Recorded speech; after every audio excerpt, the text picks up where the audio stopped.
আরেক মামলায় গ্রেফতারি পরোয়ানা মাথায় ঝুলল বিএনপির ভারপ্রাপ্ত চেয়ারম্যান তারেক রহমানের। তারেক রহমানের বিরুদ্ধে মামলা কোনো ধরনের বক্তব্য নেই এবং এই মামলা 3 জন আসামির মধ্যে আমি আপনাদেরকে এই ভিডিওতে চ্যালেঞ্জ করে বলছি, তারেক রহমানের ব্রিটিশ নাগরিকত্ব আছে এবং সে গিভ আপ করে। সম্মানিত দর্শক, নতুন একটি নিউজে আপনাকে স্বাগতম। আজকে দিনে বাংলাদেশের সর্বশেষ রাজনৈতিক যে পরিস্থিতির তৈরি হয়েছে তারই আলোকে খুবই গুরুত্বপূর্ণ কিছু ভিডিও নিয়ে আপনাদের সামনে হাজির হয়েছি। তাই আজকের ভিডিওটি খুবই গুরুত্বপূর্ণ হতে যাচ্ছে। সম্পূর্ণ ভিডিওটি দেখলে বাংলাদেশের রাজনৈতিক সর্বশেষ পরিস্থিতি সম্পর্কে খুবই গুরুত্বপূর্ণ কিছু তথ্য পেয়ে যাবেন। তাই ধৈর্য ধরে সম্পূর্ণ ভিডিওটি দেখার অনুরোধ রইল। তার আগে ছোট করে একটি অনুরোধ, আপনারা যদি এই ধরনের আপডেট নিউজগুলো সবার আগে পেতে চান অবশ্যই চ্যানেলটি সাবস্ক্রাইব করে বেল আইকনটি অল করে দিবেন। ইতিপূর্বে যারা সাবস্ক্রাইব করেছেন তাদেরকে অসংখ্য ধন্যবাদ। চলুন দর্শক, একটি লাইক দিয়ে একে একে সেই ভিডিওগুলো দেখে আসি। আমি আপনাদেরকে এই ভিডিওতে চ্যালেঞ্জ করে বলছি, তারেক রহমানের ব্রিটিশ নাগরিকত্ব আছে এবং সে গিভ আপ করেনি। আমি চ্যালেঞ্জ করে বলছি, ভিডিওটি কেয়ারফুলি শুনবেন।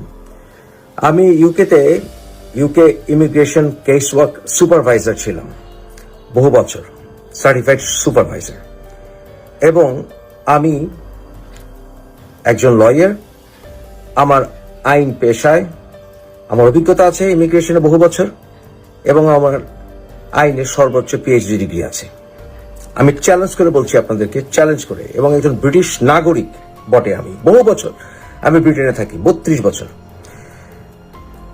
তারেক রহমানের ব্রিটিশ নাগরিকত্ব আছে। এর আগে একটি ভিডিওতে আমি আপনাদেরকে প্রমাণ করেছি যে তারেকের স্ত্রীর ব্রিটিশ নাগরিকত্ব আছে। সে কিন্তু তারেকের ডিপেন্ডেন্ট ছিল অ্যাসাইলাম অ্যাপ্লিকেশনে, পরবর্তীতে সে রেফিউজি স্ট্যাটাস এবং ব্রিটিশ নাগরিকত্ব নিয়েছে, এবং তার হাজবেন্ড নেয়নি, এটা আমি বিশ্বাস করি না। এবং আমাদের যে সকল সোর্স আছে তাতে প্রমাণিত হয় যে তার ব্রিটিশ নাগরিকত্ব আছে। এবং এছাড়াও কোম্পানি হাউসেও সে একবার নিজেকে ব্রিটিশ নাগরিক হিসেবে বলেছিল। এখন আসেন যুক্তিগুলো। আপনারা কি প্রশ্ন করেছেন যে তারেক কেন ট্রাভেল পাস নিয়ে বাংলাদেশে যাচ্ছে?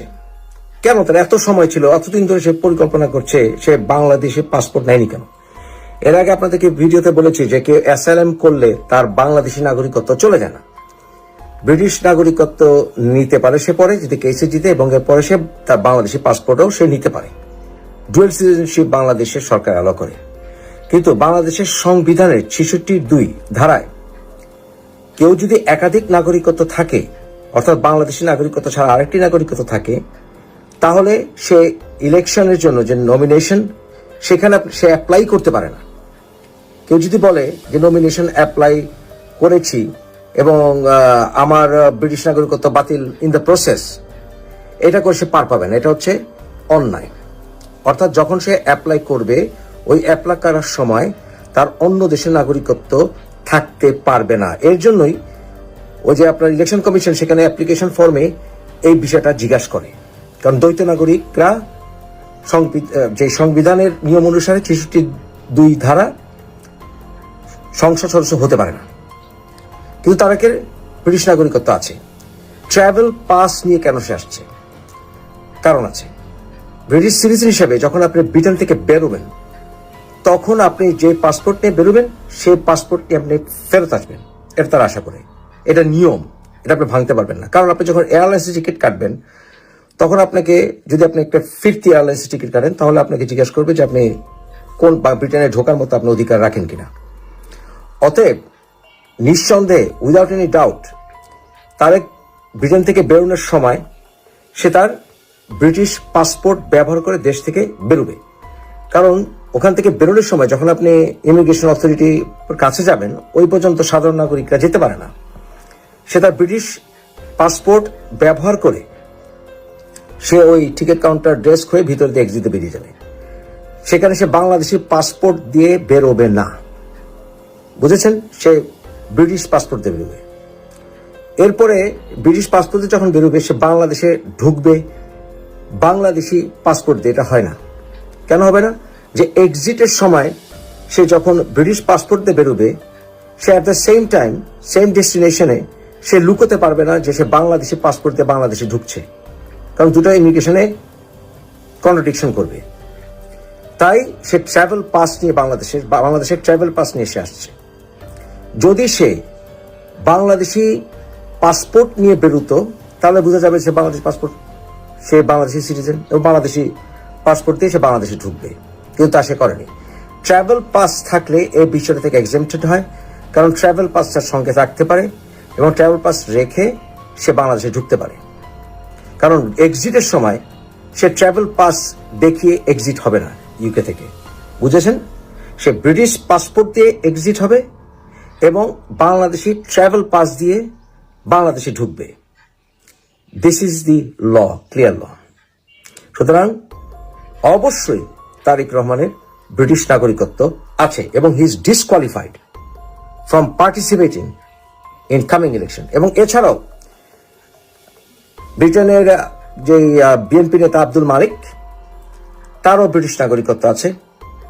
এছাড়া আরেক মামলায় গ্রেফতারি পরোয়ানা মাথায় ঝুলল বিএনপির ভারপ্রাপ্ত চেয়ারম্যান তারেক রহমানের। পরোয়ানা জারি হয়েছে তার স্ত্রী জুবাইদা রহমানের বিরুদ্ধেও।